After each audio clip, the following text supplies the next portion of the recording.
cette édition de votre émission Coach, j'ai une question. Comment se comporter quand on se sent plus vieux que ses camarades de classe à cause du fait d'avoir redoublé? Le coach Valère Foulami nous apporte des éléments de réponse.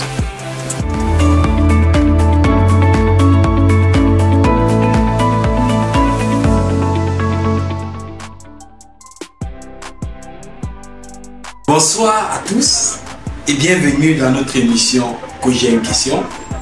Ce soir, nous avons une question très capitale qui concerne, parce que tout le monde est les redoublants, ceux qui ont déjà beaucoup repris, et j'ai souvent l'habitude de le dire, ça ne concerne pas que les études, parce que voilà, même sur le plan entrepreneuriat, parfois on se regarde, on regarde autour de nous, on a l'impression qu'on n'avance pas. Donc nous avons un étudiant qui veut savoir comment faire, parce qu'il a tellement repris, les classes, et aujourd'hui il est dans une classe avec des gens beaucoup plus jeunes que lui, et il a l'air un peu frustré quoi, il ne sait pas comment faire. Donc dans cette vidéo, nous allons vous dire comment vous relevez, comment vous comportez lorsque vous avez l'impression que vous êtes en train de faire quelque chose pour lequel vous auriez dû faire depuis. Pour le cas des élèves, je l'ai dit, peut-être dans une salle de classe, tu es le plus vieux, parce que tu as repris plusieurs classes, quelles que soient les raisons pour lesquelles tu as repris. Peut-être dans la vie, tu es dans une famille, tu es le grand frère, mais ta vie est en arrière par rapport à la vie de tous les autres. Peut-être sur le plan entrepreneurial, tous ceux qui ont ton âge sont très loin par rapport à toi. Peut-être même sur le plan social. Tes égos sont là mariés, toi tu es tout là, tu lis l'heure.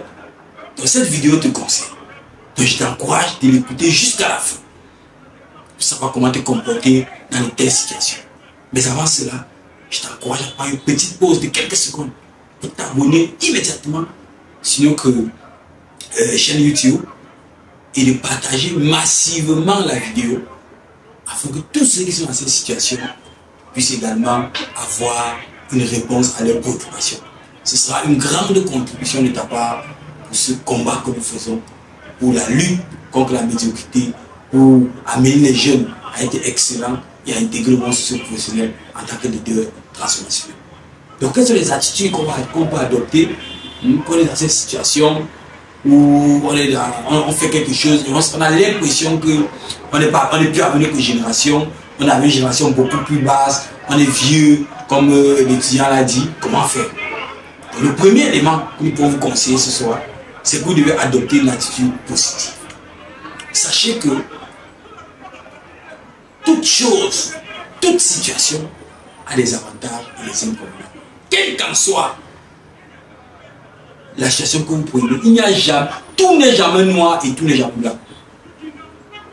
Pendant que vous dites que bon, voilà, on a coupé l'électricité et tout, quelqu'un d'autre peut voir dans la coupure de l'électricité des avantages. Parce qu'on peut, par exemple, quand on coupe l'électricité, tu peux te reposer. Ton téléphone se décharge. C'est-à-dire que même si tu n'arrivais pas à déposer ton téléphone pour te reposer, ça t'oblige à te reposer. Ça t'oblige à régler même les écrans. Donc en toute chose, on peut trouver les avantages. Donc même dans le fait que tu es vieux en classe, tu peux avoir des avantages. D'ailleurs, moi quand j'étais en terminale, moi j'ai toujours l'habitude de le dire, j'ai connu l'échec aussi, à plusieurs reprises, j'ai connu l'échec énormément.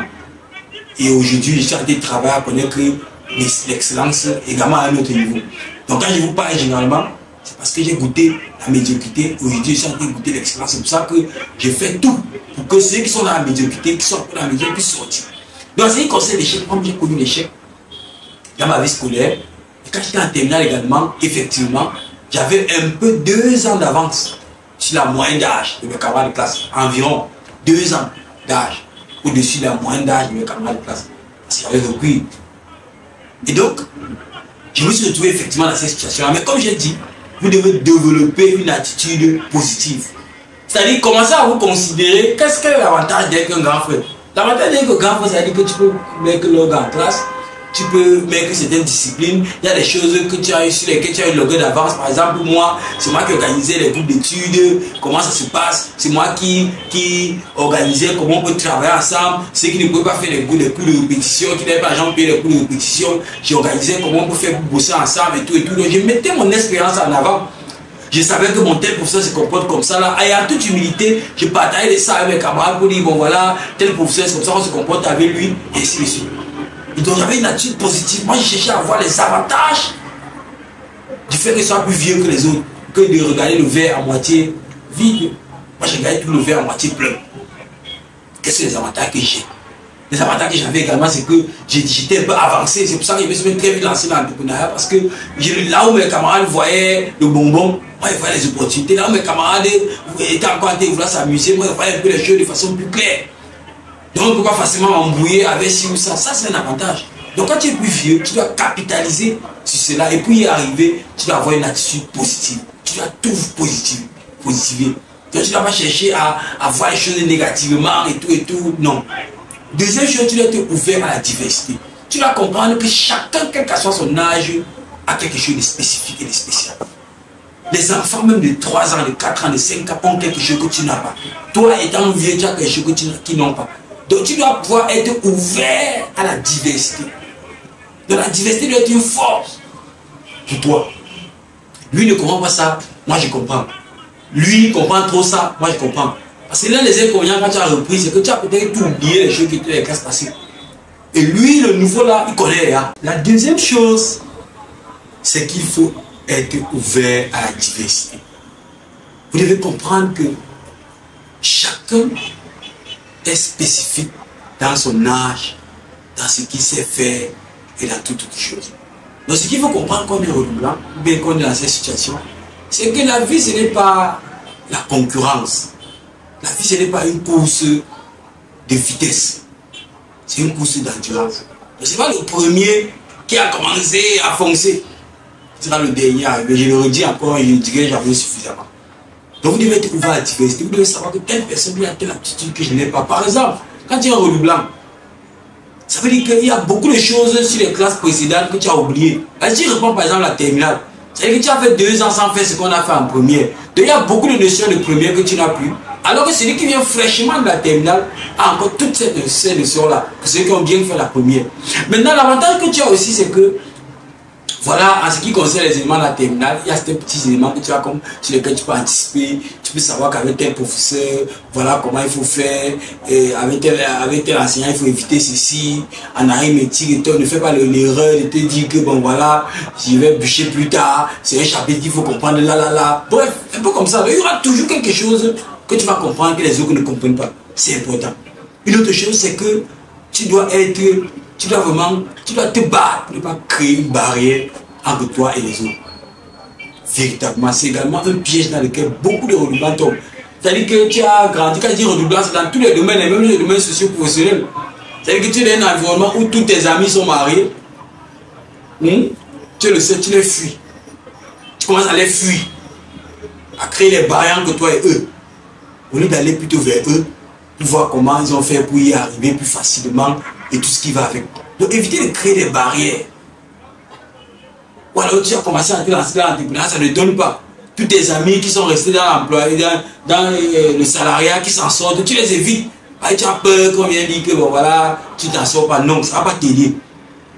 Ça ne va pas t'aider, tu dois éviter les barrières. Au concret, tu dois te rapprocher des autres pour essayer de comprendre comment ils font, pour essayer d'apprendre de ce qui impose un élément capital pour tous les redoublants qui est l'humilité.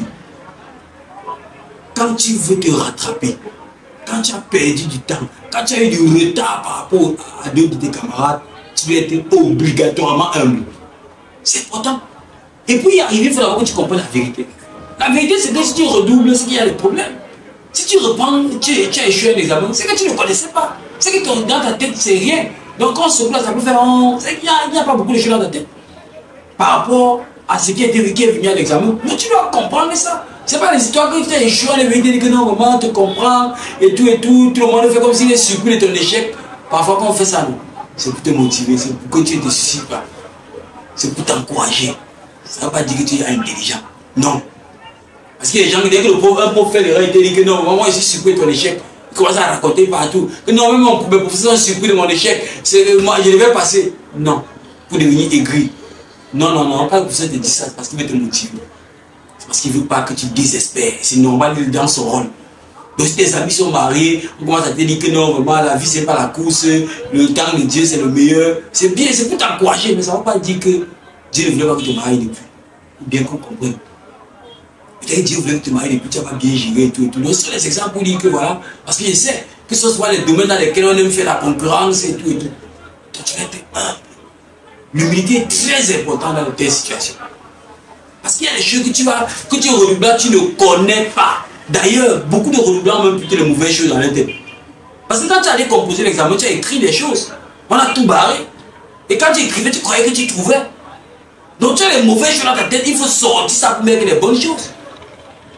Donc tu comprends que tu as du travail. Donc tu vas avoir l'humilité de travailler avec ceux qui te dépendent. Moi, par exemple, quand j'étais en terminale, j'avais les gens de mon groupe d'études du lycée, parce qu'il y avait deux groupes d'études, un groupe d'études du lycée et un groupe d'études hors du lycée où je travaillais avec les gars les plus bons, les autres du lycée.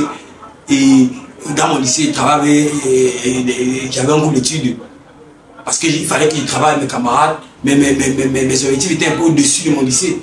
J'étais obligé de me confronter avec les autres gars les plus bons de la ville, notamment mon ami Tsaïm Ibis qui est aujourd'hui médecin en France, mon ami Fotia Boris qui est aujourd'hui en Italie, et mon ami Longla et bien d'autres avec qui nous travaillons, on n'était pas du même lycée, on travaillait ensemble.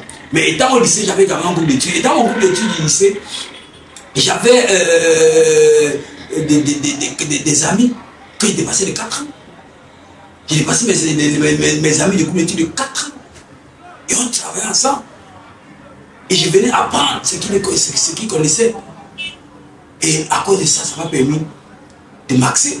Ça fait qu'au baccalauréat, j'ai donc 4 de moyenne d'écart au deuxième de ma classe. Au moins, je crois que au moins 4 de moyenne d'écart pour le deuxième de ma classe. Oui, l'humilité peut te faire rattraper rapidement ce que l'orgueil ne peut pas te faire rattraper. Donc quand tu es un redoublant, quand tu as l'impression que tu as été plus vieux que les gens dans lesquels tu as été humble, tu as été patient, tu as trouvé les points communs que vous avez et tu devez travailler ensemble. Donc ça met dans tout cela en pratique que tu peux optimiser ta vieillesse, que tu peux trouver un avantage au fait que tu as été un peu, que tu es retardé. Comme j'ai toujours l'habitude de dire, la vie c'est pas la course. Je l'ai dit, je vais encore le redire. Pika Fokam n'était pas le plus vieux ou bien le plus jeune de sa classe. Dangote n'était pas le plus vieux ou le plus jeune de sa classe. Ça n'a rien à voir avec l'âge. Ça n'a rien à voir. Ça a tout à voir avec le process dans lequel tu es, avec la discipline que tu mets, les objectifs que tu t'es définis et pour lesquels tu travailles jour et nuit avec patience, constance et persévérance. Ça, c'est bien l'intégrité. Donc voilà un peu ce que tu peux mettre en place, te retrouver à un moment donné, tu as l'impression que tu es déphasé par rapport à ta génération. Voilà ce qu'il faut faire pour réussir à lever la tête, pour réussir à passer à un autre niveau et être la meilleure version de toi-même. Donc si tu as aimé cette vidéo, partage-la massivement parce qu'il y a quelqu'un qui a besoin de l'entendre. Et si tu n'es pas encore abonné sur le chaîne YouTube, je t'encourage à t'abonner immédiatement, de cliquer sur la cloche de notification pour ne rien rater sur nos différentes vidéos. Bonsoir encore à chacun d'entre vous et rendez-vous dès 2019 pour notre prochaine édition, notre émission Projet en question. Merci. Nous espérons que vous êtes satisfaits. N'hésitez pas à vous abonner sur toutes nos plateformes et à nous présenter toutes vos préoccupations. Rendez-vous demain soir dès 19 h pour une nouvelle émission.